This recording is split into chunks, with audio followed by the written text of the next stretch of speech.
Interface Video, in cooperation with Fairfield Federal, presents Fairfield Today.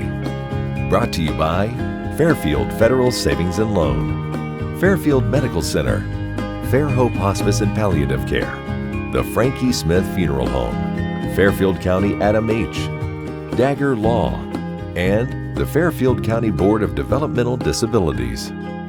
Hello friends, and welcome to Fairfield Today. Good to have you with us. And again, as we tape today here in downtown, it's a beautiful day in Lancaster. We're here in the throes of the big lobby of Fairfield Federal downtown, so we've got a good show for you today. The second half, we'll talk to Mike Tharp, deal with the Lancaster parks and everything that goes on there. And our first half is always a fun show to have on. Father Peter Gideon from St. Mark's Church here in Lancaster. First of all, Father, thank you for joining us. My pleasure. Appreciate you having me on.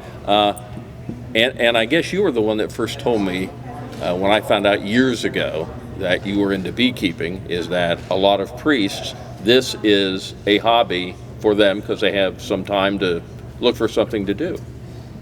I wouldn't say a lot, but a few. Yes. A few. I know of four others. And when you consider that in the diocese we've got about 100 priests who are in active ministry, that's... What are the others? Just sleep? They don't do anything? No, you're one of the workers, is that what you're saying? I enjoy doing things that get my hands dirty. No.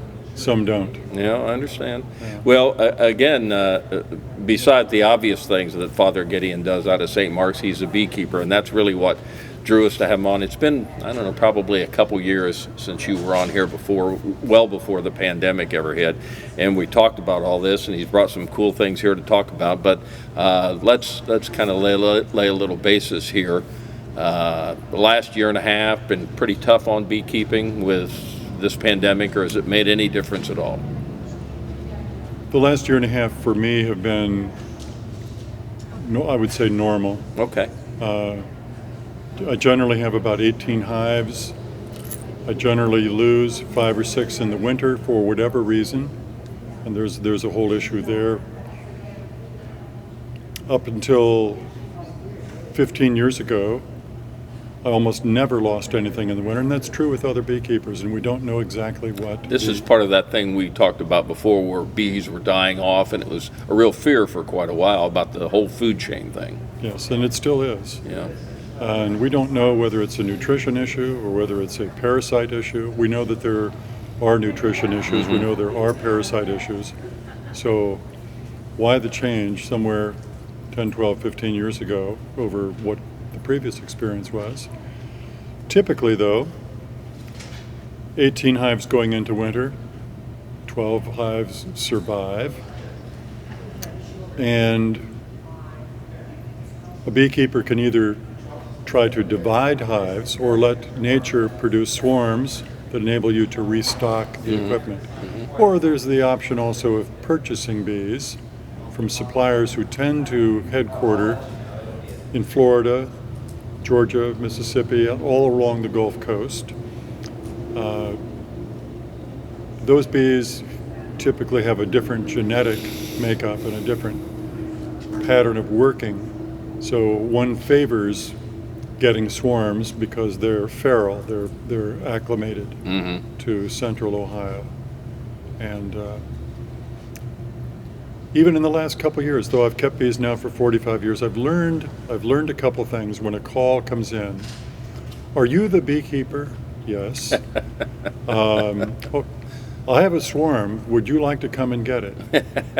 Well, let me ask a couple questions. One, have you or anybody else in your family, your company, whatever, have you called any other beekeepers? Because I've recently had the experience of showing up only to find 1 or 2 other beekeepers there. There's no point in bringing the army out. Yes. It only takes what? Yes. But even more interestingly, a year ago I had 6 calls to get swarms. That's wonderful, the unusual year. But the last 3 calls, well, I learned this on call number 4 and 5. I went out, and lo and behold, the swarms were hanging on a limb 40 feet off the ground. So now the question is, all right, let me ask, how far is it from the ground? I don't have a way Key of point. reaching up there. Yes. There's no point in driving out Yeah. to find something 40 feet up. Yeah. Let God have that Yes. one. Yeah. Yes. Yeah. Other than that, I enjoy very much being out there and taking the lid off, looking and seeing how the bees are doing, and if they need any help. I can move frames around, I can move boxes around. We don't always understand why something's a certain way. For example, why do weak hives going into the winter survive and strong hives going into the winter not survive? That's Always a question. contrary to the logic. Well, you've brought some cool things here, and let's talk about, first let's look at the clothing. I guess we've got two types here. We've got, I think you explained to me that this was a young person's outfit, just a white outfit, that, and the color is something you prefer? Well, the last few days it's been about 90 degrees outside. And when you go out to beekeep, you're already wearing some clothes, and then you put on another layer. Preferably white, so it doesn't absorb a whole lot of heat. And this suit, and I think I neglected to bring the helmet with it, but you'll notice that this has a zipper, and it's designed to have the helmet zip down. Right.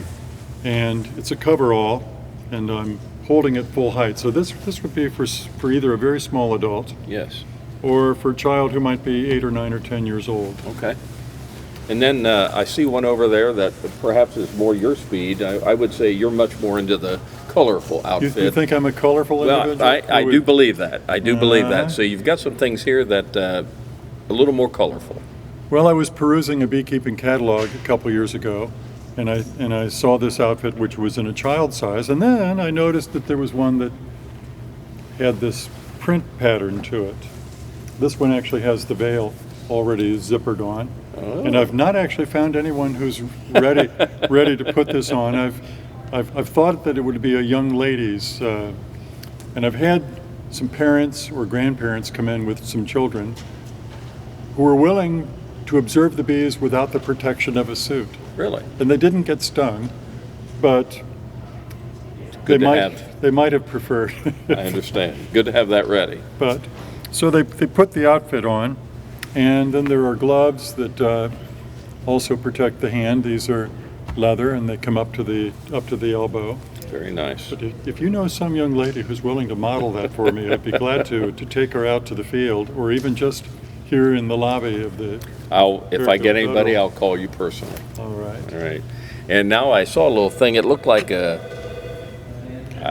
wrench of some sort, but this is obviously a hive instrument. We call it a hive tool, and they come in various formats, but this is intended to enable me to push it down between the frames, which get to be kind of glued in with beeswax or a combination of wax and various resins from trees. We call it propolis.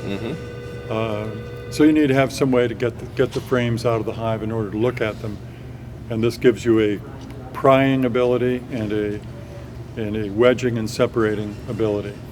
And some of them are painted yellow, some are painted red, and this has a little bit of a residue. You have them different sizes, or one size fits all? Well, they're all about this size. Okay. And you can put them in your pocket if you want to do that, or have a strap so it stays with your wrist. All right.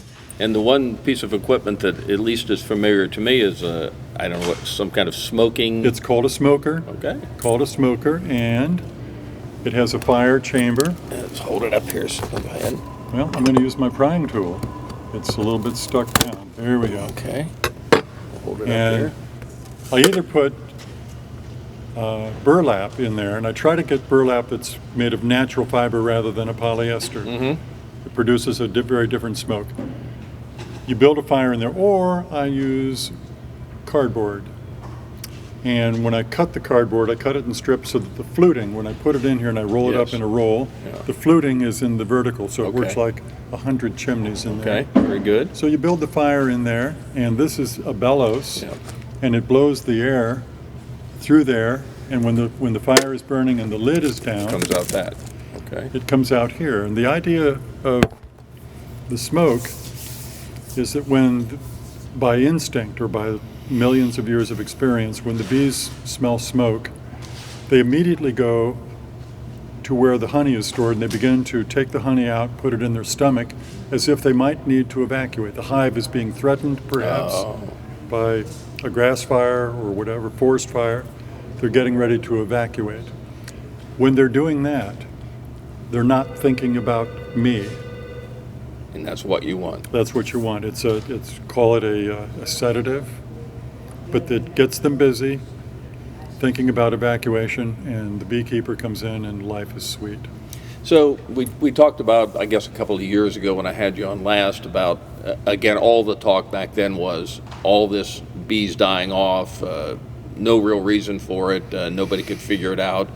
Now we fast forward to today. Are things, as a rule, a little better in that world?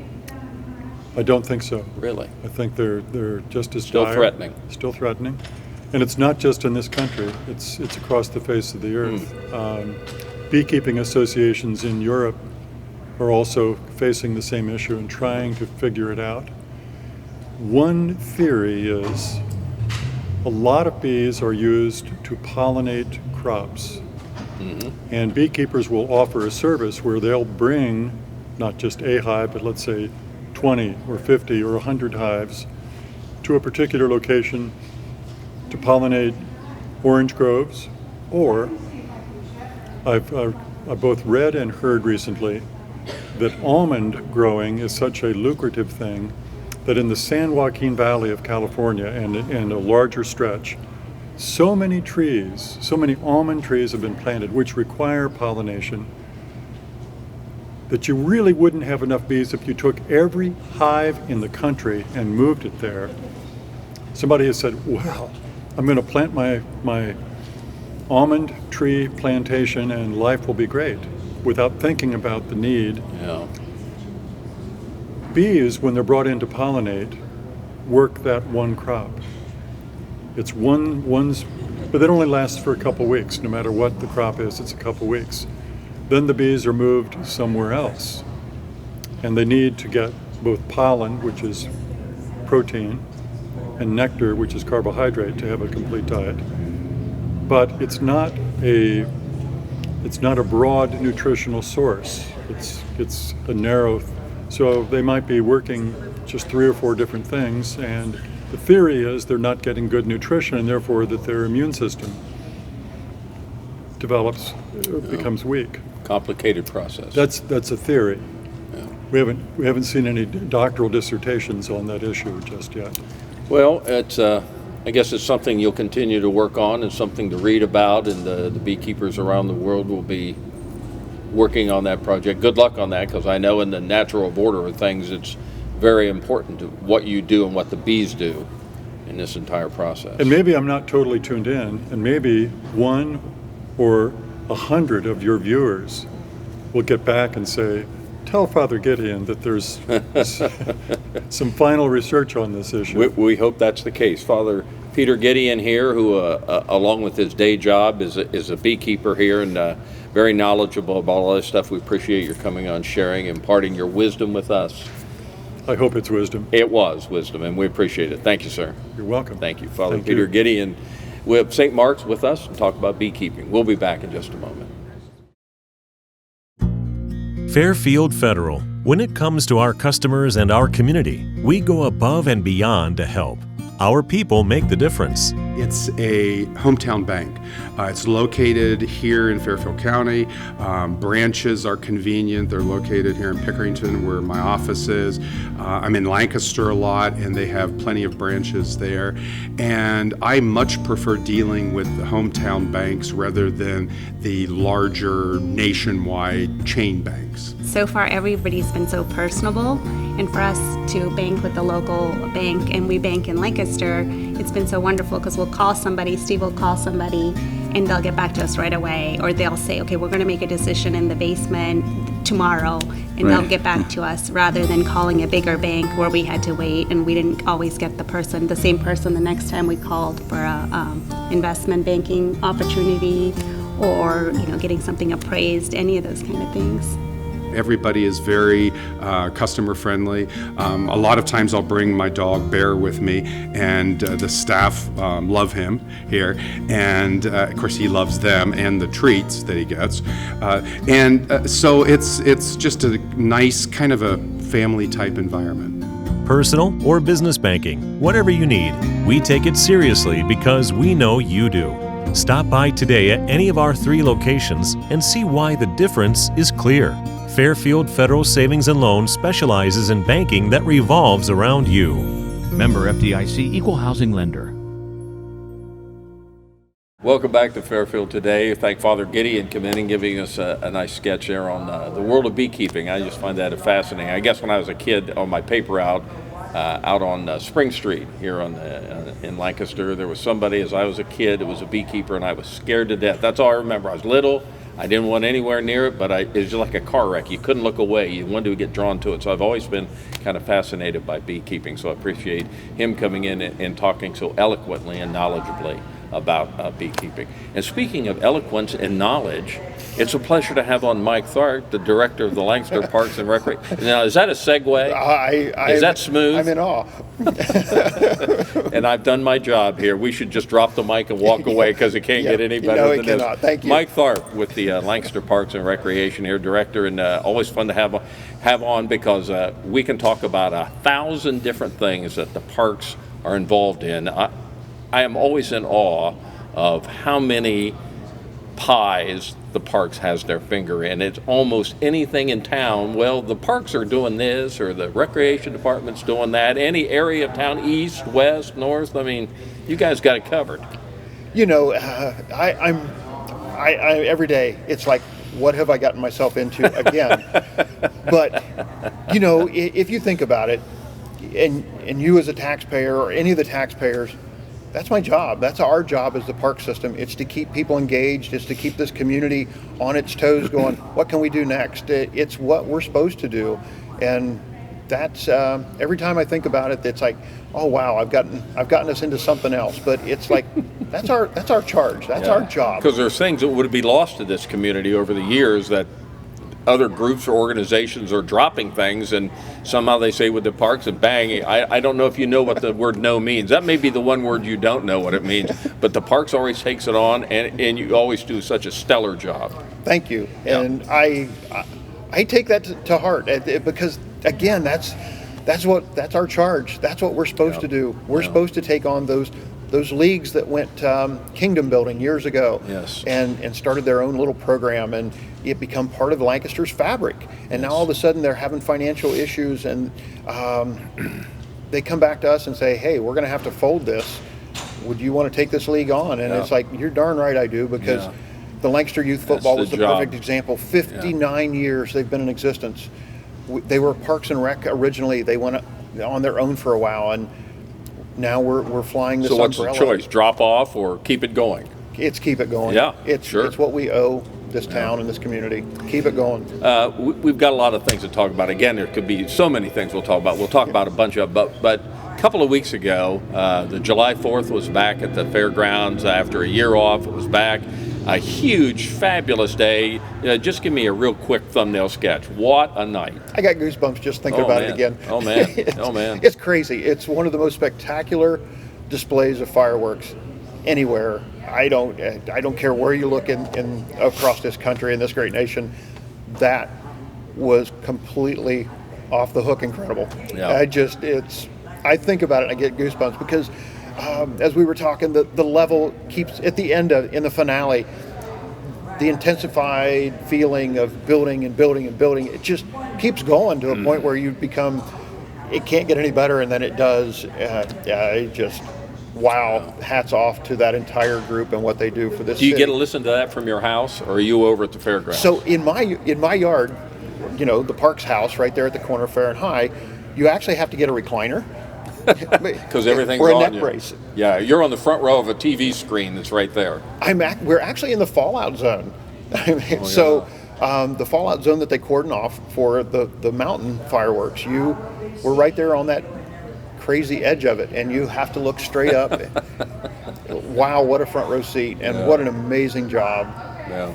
Yeah, and so based on that, we certainly want to thank former Mayor Dave Smith, who was on here just a couple of weeks ago talking about it, his whole committee and all the volunteers that go on to do that. I mean, Yes. it certainly took a village to put that on. Hundreds of people put that on, and it just had a fabulous day for it. It was just so nice to have it back. We missed it. Yes, super. Well, let's talk about the parks here. We got a lot of things we can talk about. Some things kind of hit me. Let's bring up Hunter Park first, because that has a close place in my heart. Yes. What a wonderful place out there. And there's almost never a time that I've driven past Hunter Park out on 22 with the All Abilities Park out there that place is not packed. So just when we think we're at kind of the end of the fundraising or the giving of that park, The gift that never ends. it's somebody else steps up and says, hey, I want to do this. So the Kiwanis continue to be involved, and we continue to, now we're in kind of a beautification of the park, Yeah. fencing that looks very reminiscent and nice of what we just did over at Olivedale Park with the white vinyl fence. More money for trees, and now the thought process turns to a possible splash pad in that park. And it used to be a swimming Yes. a pool used to be in that location. So as you look at what might be the opportunities with infrastructure already in place, that park has it. So to be able to put an all abilities style splash pad in place at Hunter Park, it's about to be on the table. It's an amazing job, and again, I think it's getting so much use. I think you can tell that it was the right thing. We expanded the parking lot back in the spring. And it looks beautiful. Twice as big as we ever Yes. thought we'd need. Yeah. And it still fills up. Yeah. It's and again, the beautiful building. You kind of redid that. The restrooms on the end there. Just a little sunshade you've got over there. The little temporary or permanent roofing, I guess you have on part of it, where you can sit under the tables. It's just a very cool place. So we gauge the participation of any of the Lancaster parks by how much trash we pick up. I mean, that's just, we can't monitor a park 24/7. So the trash we take away from that park is a real indicator of its use. And that park we have to empty 3 times a week. That's more than any other park we have to. And it's fairly small. Yeah. Well, is. it's again, the Kiwanis Club in Lancaster and the Parks Department have worked hand in hand, and I know Kiwanis appreciates all the parks work on that, because it's you and your people that have gotten so much of that done out there. So Lancaster Kiwanis thanks you very much for that. And we thank Lancaster Kiwanis, because we could not have done it without them. Wouldn't have happened. Now, another one I heard of, and I didn't know what this was. It was called Bowers Park. I had no idea what that is, but it's a big deal. It is a big deal. So as Miller Park, in the latter years here, it's become very much water, a floodplain, a flood zone, and we have a lot of cancellation of games. Merrill Bowers, before Merrill passed, had started this process to give 20 acres to Lancaster Parks and Recreation out on Wilson Road, which is the extension of West Fair. Right. 20 acres was donated to the parks, and then we brought on the Ohio Operating Engineers, and this is a group that trains bulldozer operators and heavy equipment operators, and they came to the table and said, what we need is you pay for the fuel for us to do this job, and this will use your land as a training site for our students. And this was supposed to have happened in 2020, and of course it didn't because of COVID, but they've actually moved onto the property. They're actually starting to actively move dirt, the excavating process. All of the engineering work has been done. So they've got all the grade maps to create 4 full-size, and by full-size I mean 300-foot length from home plate to the fences. These 4 diamonds that will have 300-foot fences on them. So we'll be able to play adult softball. We'll be able to play Little League. We'll be able to play softball out there, and it'll be an amazing facility once we get it up online, and it will come online the spring of 2023.